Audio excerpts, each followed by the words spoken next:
Welcome to Suzanne in Therapy with Suzanne, where I do what I usually do to help myself in a country where we don't have healthcare.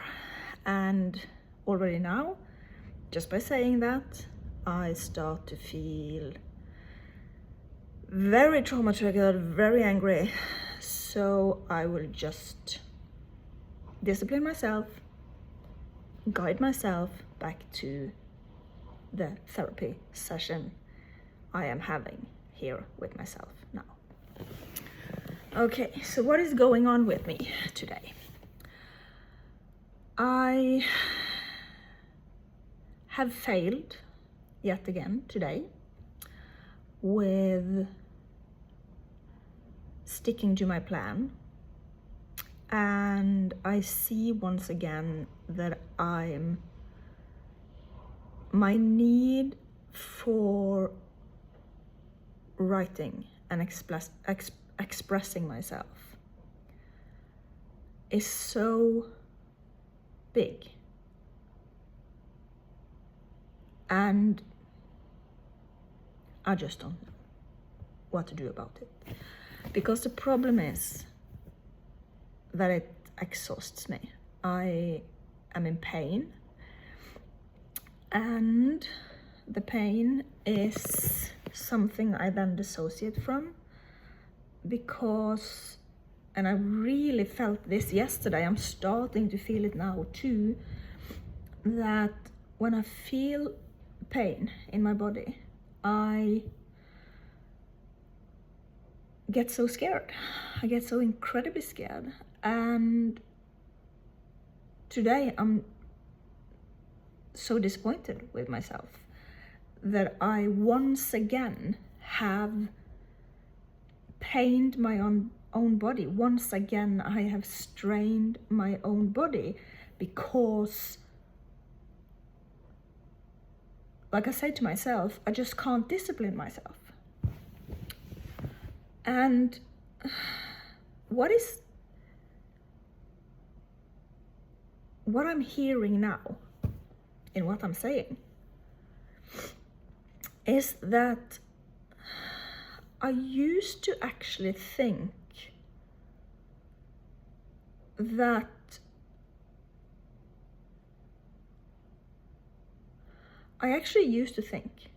powering through the pain and just continue, that was discipline.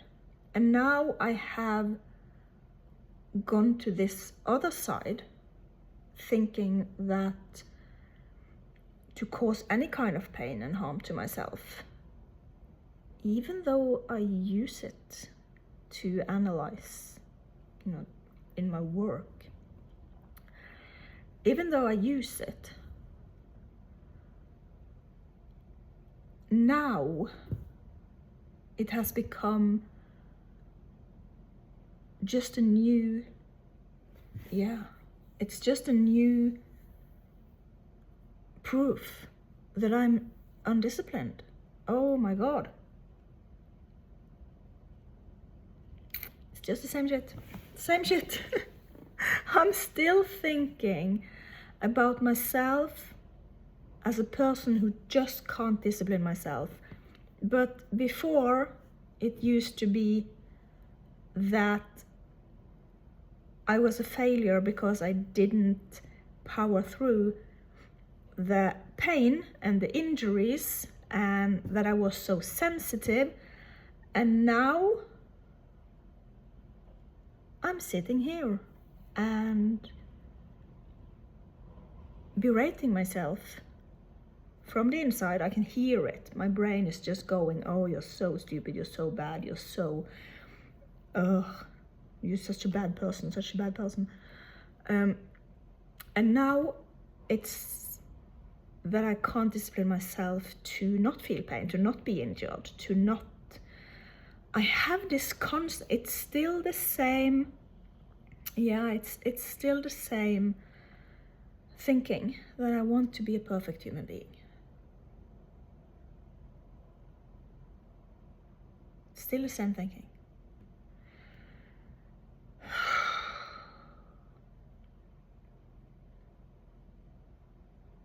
And now when I say this, I become scared that this will get back to these doctors and therapists and people who told me that my problem was that I didn't manage to live with this middle ground,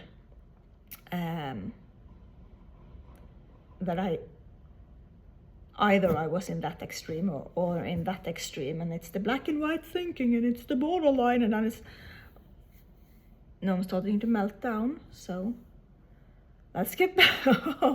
no, it's hard to get back, because it's these doctors and nurses and therapists and social workers and whoever they are have really destroyed my life by using what I'm saying here as proof that I am what they want me to be, what they want to diagnose me as. So it's very dangerous for me to, and then we're back to the lack of healthcare in Norway. It's just dangerous for me to talk to. It has been so dangerous for me, so sabotaging, and my son is living. This is why my son is living in the situation he is living, why Norway and Bergen Kommune is completely destroying his childhood.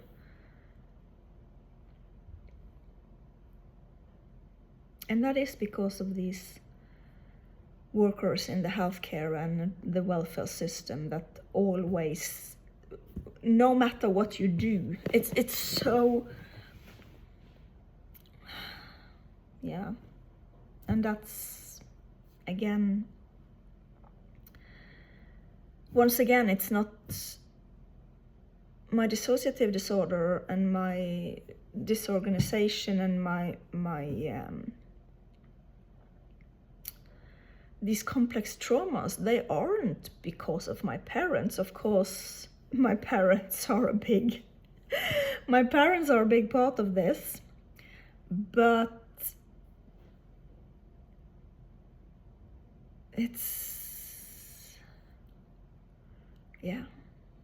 the workers in the system. It's these really, really cruel people who, we're just stuck with them. I don't know what to do. We're stuck with them. And that will never end. That will... And it's so dangerous to fall for this childhood trauma thing. It's not just my parents. Okay, so, yeah.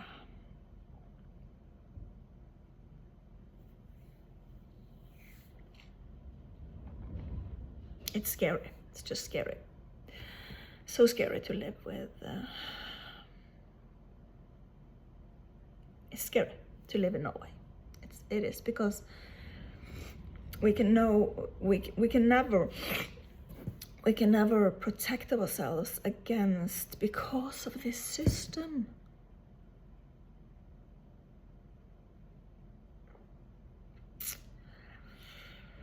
It is a trauma to live in Norway. Constant trauma to live in Norway. And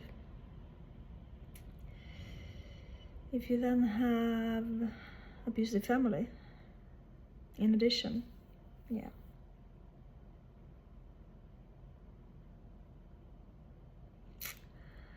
Okay, so what am I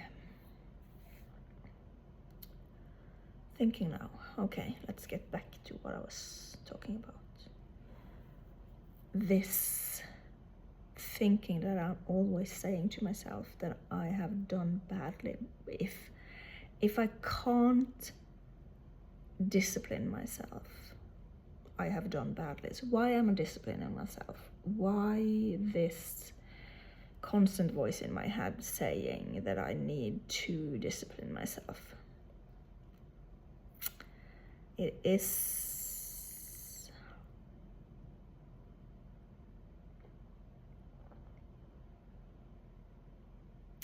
Well, I of course need to discipline myself because I have a health, I have a body. I have to actually live healthy. And I like to live healthy. I enjoy it. I enjoy it so much when my body is more or less pain-free. Happens rarely. But when my body is more or less pain-free, and when my thinking is more clear and I'm less tired and so on and so on. And I love the life then. I love life. I love it. So of course I'm going to discipline myself because it's actually good for me.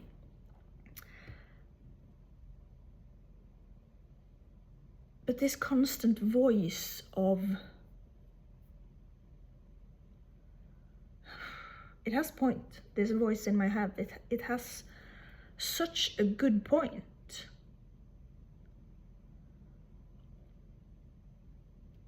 But at the same time, when I discipline myself, when I have very good days,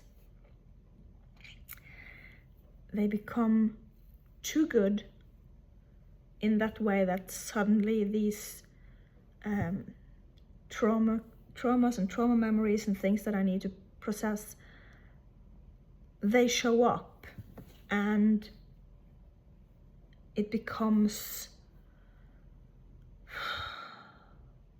so it's this back and forth all the time. It's a constant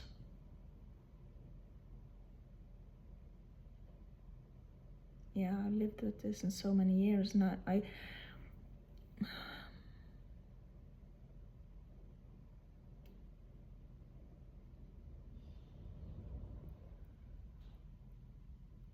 just miss the years where I was able to, I felt I did so much in the years after 2021, and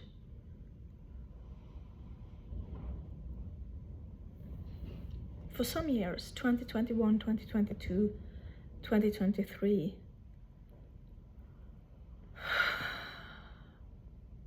I was so good at doing, what should I call it? This more connection to nature, and I was so good at kind of soaking in the beauty of the world. I was sitting looking at the stars for hours every night, and even if it was raining and storming and snowing, I was outside, I was sitting there, I was really, and I was painting, and I was looking at, I was decorating my house, I was redecorating my house all the time, I was doing all these great things, and I was so focused on tidying and cleaning, and everything was not as in, not tidying and cleaning as in mania, not like that, but I was kind of, I made my house look so good. And but then after the court case in 2023, I started, and also when I was a patient at DPS Kronstad, I started to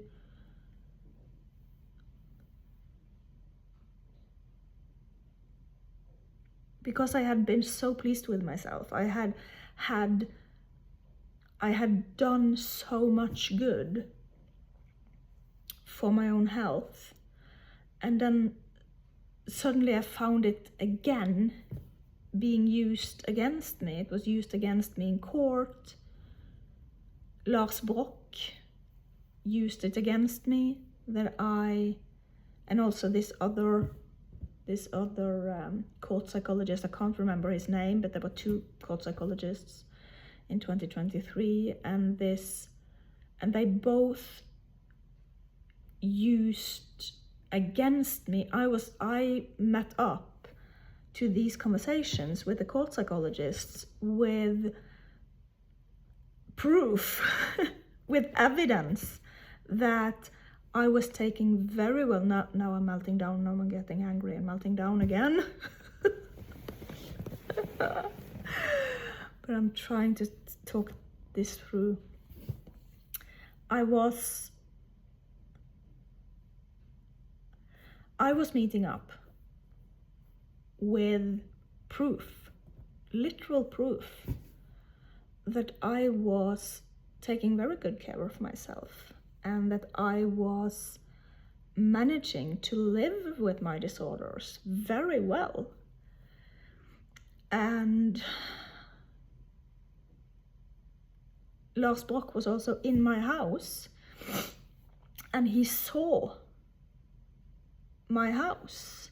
He saw how creative I was. He saw how normal it looked here. He came in here and looked at a very normal home, and that I had a very active,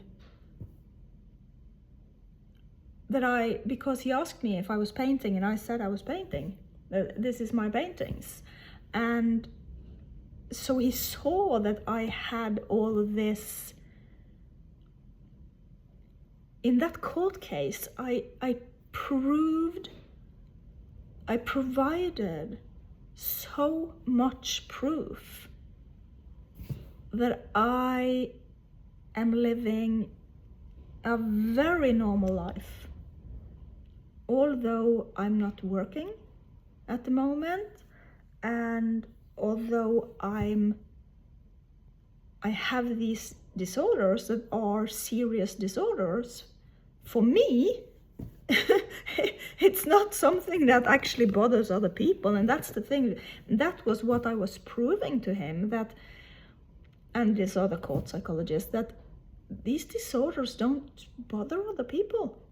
These disorders bother me, except from that I need practical help to take care of my son.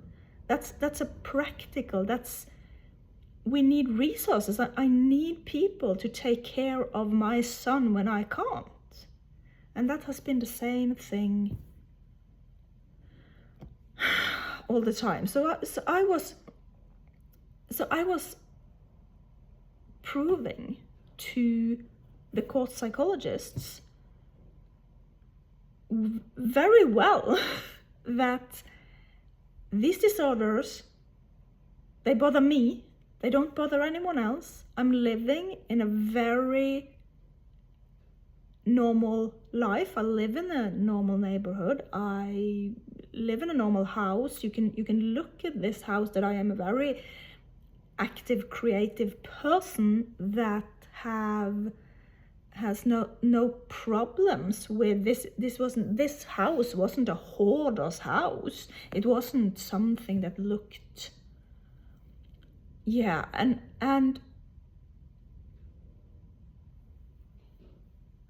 then that was used against me. Then that was actually turned against me as, for some strange reason, the court made that into proof that I was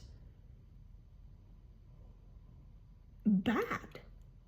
The court psychologists, they managed to do this, managed to turn it into my proof that I was living very normally and very well, and taking very well care of myself and having very few problems, but that the problem still was that I need practical help to parent my child. That's practical. It's practical help. It's not me being a cruel, horrible person. I just need practical help to do this. It's just fucking resources. And after that, I started getting this disgust for the way I had been living. I started feeling this wonderful life I had rebuilt to myself, and all these good things I had done to myself. And I'm very angry now. I am. I have to scale it back a bit. This wonderful life I had been rebuilding for myself, and thus for my son, and all these good things I had done, and I felt a disgust for that, because to do that, and this is, I'm just gonna say it, it has nothing to do with therapy session here, but I'm just gonna say it. This is how they abuse you. They make your, yeah, no, I'm not gonna talk about that. This is a therapy session. Okay. So after that, 2023, and I also was a patient at DPS Kronstad, and the psychologist there, she did the same shit to me. After that, in 2023, 2024, 2025, I haven't, so for 3 years now, I haven't lived in that same very good way. But I have done other things that are very, very important to me. But still, it has been,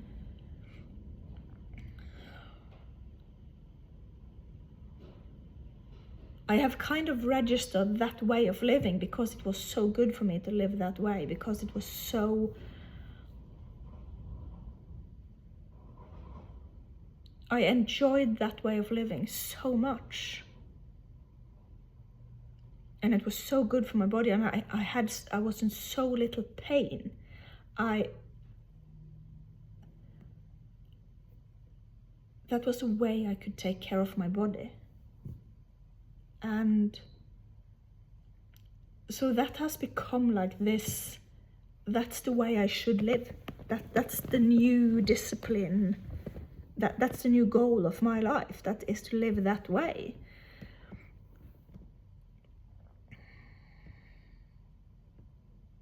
And just by sitting here, I can feel that I should been laying on the floor and meditating instead, instead of sitting here. Although it's very important for me to talk through these things.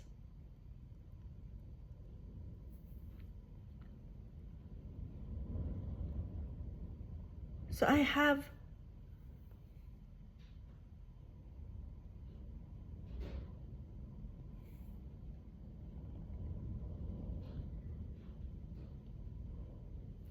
it's kind of like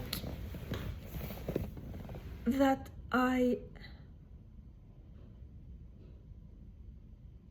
the things I do, and I enjoy doing, but it has some, no, I don't know.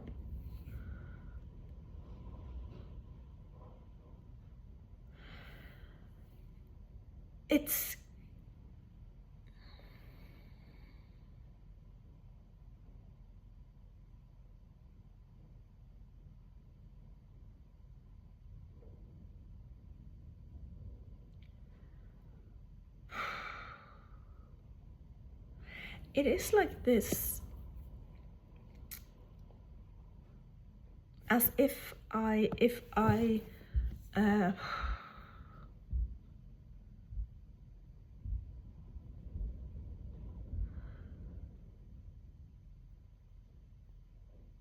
it's like the things that when I'm very pleased with myself, and then comes a period where I can't do the same.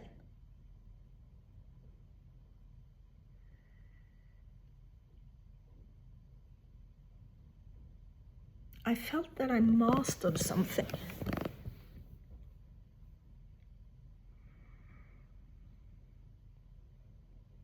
And that feeling of mastering something and then not mastering it, and then trying to just power through it and just pushing myself to do it, and it doesn't function. And then it again becomes this, I mastered something, and then I didn't master it. And that has actually been my whole life. I mastered something and then I didn't master it. And that's actually, I don't think I have been thinking about this before. Maybe I have, but that's my whole life. That's my dissociative disorder.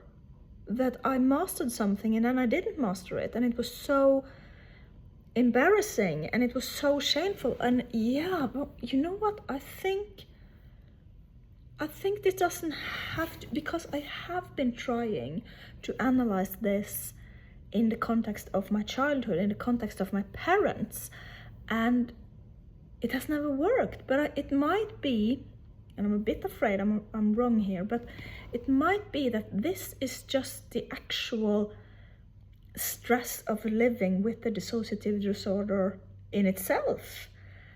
This constant embarrassment of mastering something and then not mastering it at all. This constant that I show up and I do something very well and I master it very well, and then I claim to be able to do it because I am able to do it, but then I show up and it's gone. And that embarrassment when people then go, oh, did you lie?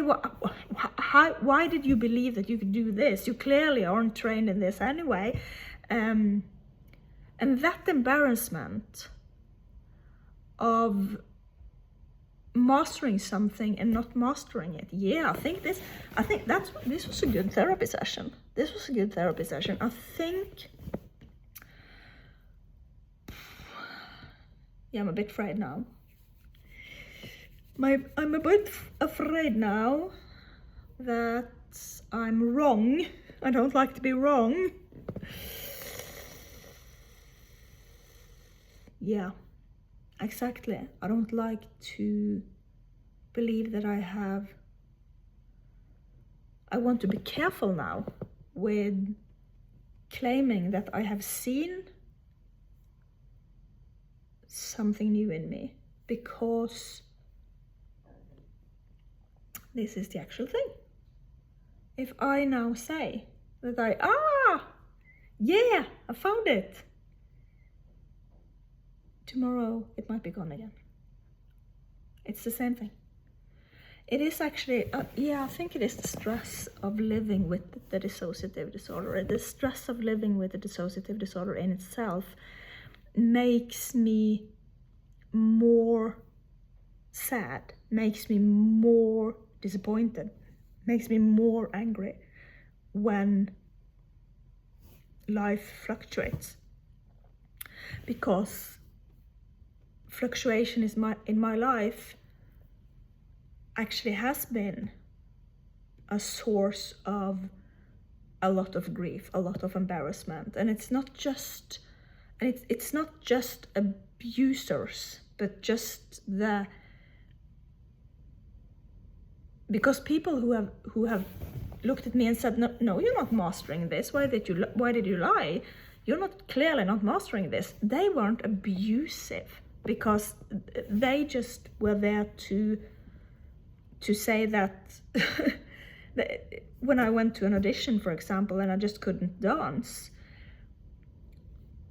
the woman leading the audition, she had no reason to, she didn't know me from before. So her job was just to look at me and say that, no, this woman can't dance. And yeah, that was probably also the correct judgment, because I would probably have forgot it on stage too. So yeah, I think I will wrap this session up and say that I think it's actually the stress in itself from living with a dissociative disorder, from living with these constant memory problems, that stress itself makes it harder for me to live with the fluctuations of life, because fluctuations of life, normal fluctuations of life, is, here comes the anger again with this. Yeah, I'm not gonna go into that. Scale it back, scale it back.